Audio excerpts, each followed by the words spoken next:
Oi, gente, tudo bem? Bom dia, boa tarde, boa noite.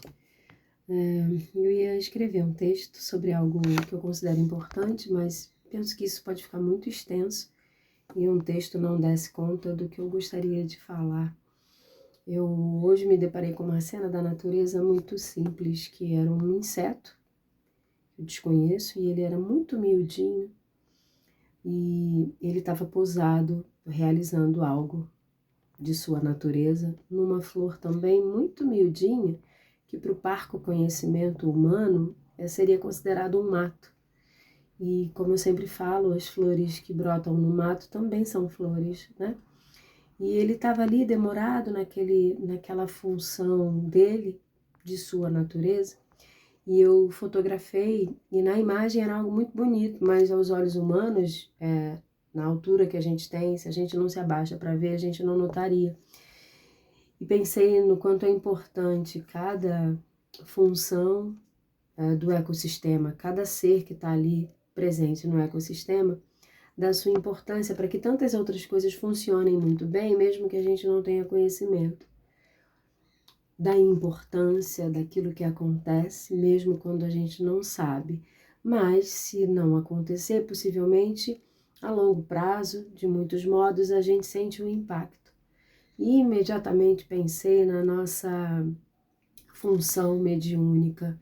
Eu digo nossa, porque falo de mim, falo das pessoas que possivelmente vão ouvir ou ver o vídeo, e são também pessoas que carregam essa função mediúnica, mediar o mundo invisível, ser ponte para outras consciências, ser ponte de sentimentos, porque a gente não mediuniza só outras consciências, a gente mediuniza outras coisas. Eu sempre falo sobre isso. A gente mediuniza psiquismo, a gente mediuniza emoções dos lugares, das pessoas, das relações. E aí, imediatamente pensei na desimportância do médium quando ele consegue minimamente estar presente nessa função de mediunizar, de ser ponte entre aquilo que é invisível para aquilo que é visível.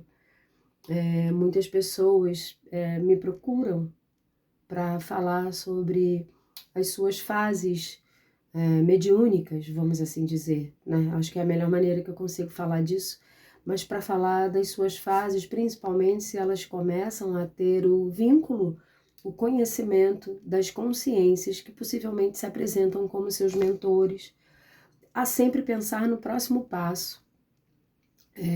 E como eu sempre digo, mediunidade é uma condição que a gente carrega. Sendo condição, ela está presente na nossa vida a todo momento. Eu estou aqui conversando com vocês, a minha mediunidade é minha condição. Enquanto eu falo, meu corpo está experimentando várias temperaturas, né? É um modo de mediunizar. Quando eu estou pondo em palavras alguma coisa que me chega como sendo um assunto relevante, eu não estou sozinha, né? Não estou sozinha porque nós nunca estamos. Eu não estou sozinha porque eu estou acessando um conteúdo que é meu, mas que não é só meu, está à disposição. Então é essa condição que o tempo todo vai traduzindo esses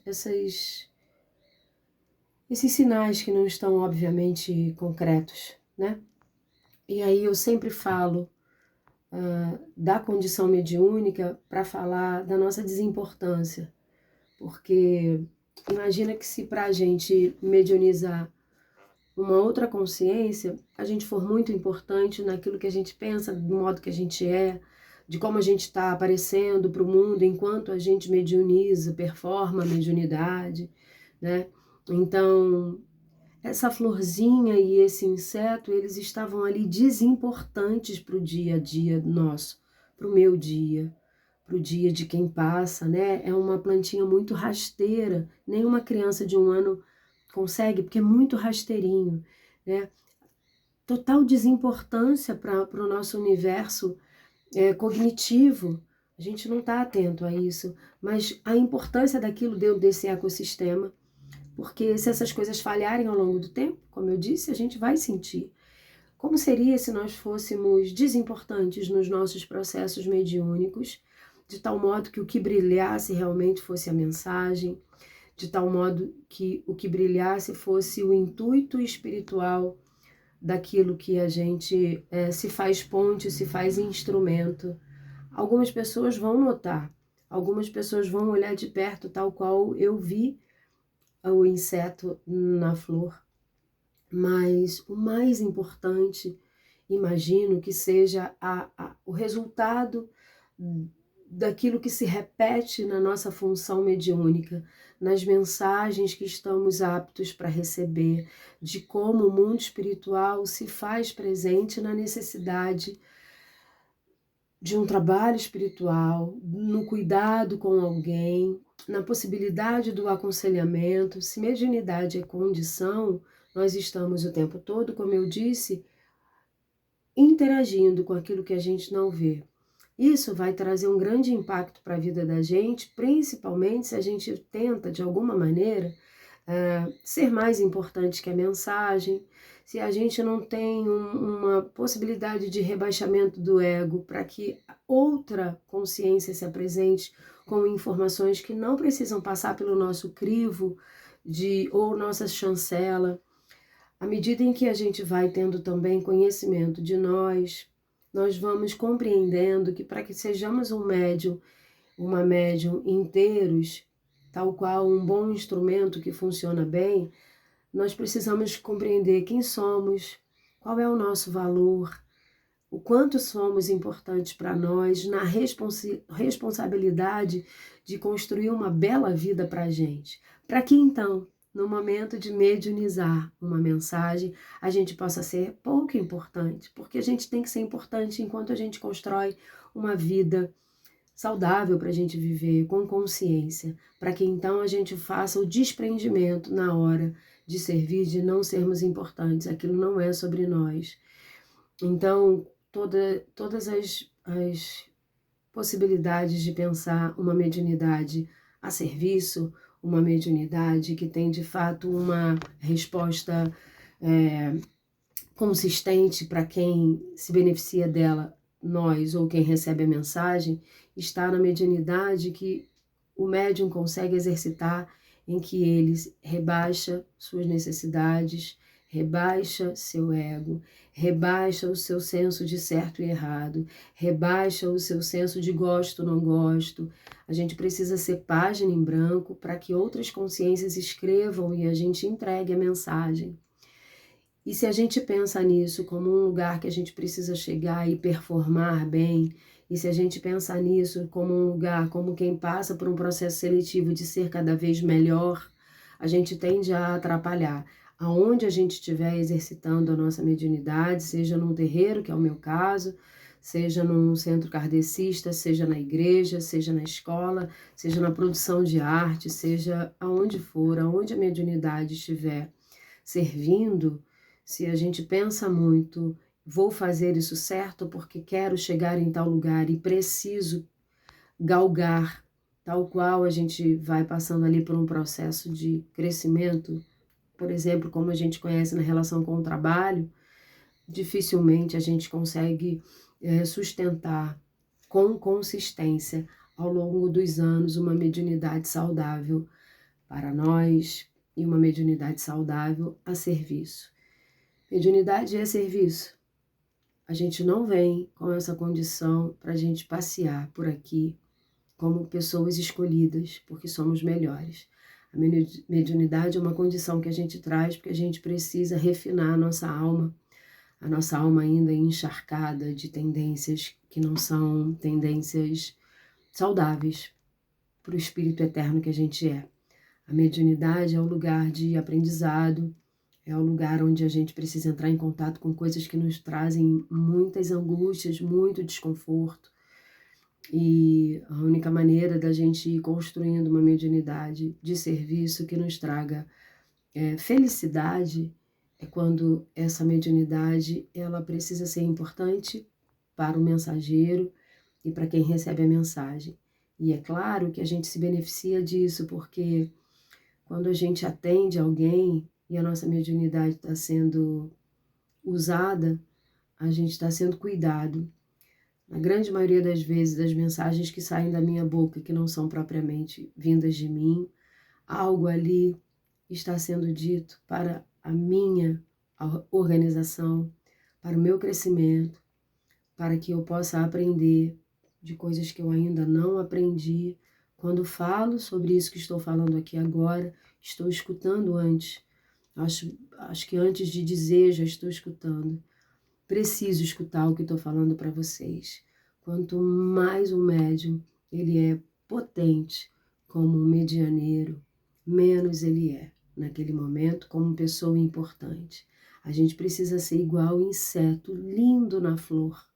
Lindo, a imagem era linda e eu fotografei e eu vou colocar depois para quem quiser ver.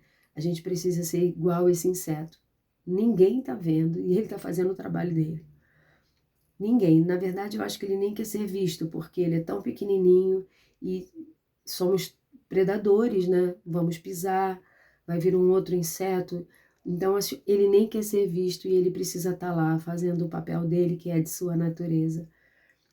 Então, eu acho que isso aqui é um vídeo que eu queria escrever, mas eu achei que esse vídeo pode falar da nossa desimportância como médium e da nossa importância como pessoas que cuidam de si, que se responsabilizam, que dormem bem, que comem bem, que treinam todos os dias as relações de modo em que a gente possa se aceitar e aceitar o outro. Isso tudo é ser muito importante, é olhar para a gente e perceber que nós somos os grandes protagonistas da nossa vida. Isso nos faz realmente importantíssimos na vida da gente, principalmente quando a gente faz escolhas e quando a gente se responsabiliza. Mas quando a gente se desloca dessa experiência única e individual e a gente vai para a relação mediúnica, para mediunizar, a gente não é importante. A gente não é mais importante que a consciência que vai se manifestar. A gente não é mais importante do que aquele que precisa escutar a mensagem. A gente não é mais importante que o ambiente. A gente é instrumento. Então, eu penso que para as pessoas que estão sempre perguntando, e agora? Como faz? E o próximo passo? E o que é? Seja desimportante. Não é sobre você. É sobre ser ponte. A ponte, ela leva de um lugar para o outro. Ela não está preocupada em ser ponte. Ela simplesmente é. O inseto não estava preocupado comigo ali. Ele estava simplesmente fazendo o que era da função dele. Sejamos importantes para nós na condução da vida da gente. Sejamos desimportantes na hora de estar em coletivo ou na hora de estar no atendimento fraterno ou na hora de escutar a dor de alguém ou na hora de fazer o fluxo espiritual passar pela nossa corrente energética, sanguínea ou organísmica, na nossa consciência para que a gente possa passar a mensagem. Não é sobre o que a gente acha de mundo, é sobre o que a gente pode fazer acontecer através dos nossos sentidos para o benefício do outro, do coletivo. Não sei se essa conversa faz sentido, mas das muitas perguntas que estou sempre ouvindo a esse respeito, eu acho que essa seria uma boa lição para aprender. A roupa que você veste como médium na hora de você trabalhar não é importante. No nosso caso, falando de Umbanda, a marca do charuto, a marca da bebida, se a sua entidade fizer uso disso, não é importante. Os fios de conta, eles são instrumentos necessários, mas eles não têm a importância que vocês acreditam que tenham para que uma experiência mediúnica legítima aconteça. Muito mais vale um médium que está ali consciente do seu trabalho, não querendo aparecer, do que um fio de conta enorme ostentado em seu pescoço. A espiritualidade se faz de médiuns prontos que estão ali esvaziados de si para que outras coisas preencham. E quando esse médium sai desse trabalho exausto, é preciso que ele se preencha novamente de si, para que ele possa então levar toda aquela experiência para a vida e aí sim ser protagonista, ser responsável por si, colocar o pé na vida, tal qual a carta 0 do tarô, como o louco, né, que bota o pé na vida e vai em busca da construção da sua própria história, carregado de fé. Quando ele retorna para o trabalho mediúnico, ele vai se esvaziar de si, para que ele possa, então, ser um bom medianeiro. É isso, gente. Vida com saúde, Iemanjá nos abençoe, nos guarde e que ela cuide do nosso Ori, para que nosso Ori seja um Ori de muita sabedoria, para que ele nos ajude a sustentar no nosso corpo espiritual e no nosso corpo físico a nossa mediunidade. Axé, e um beijo em vocês.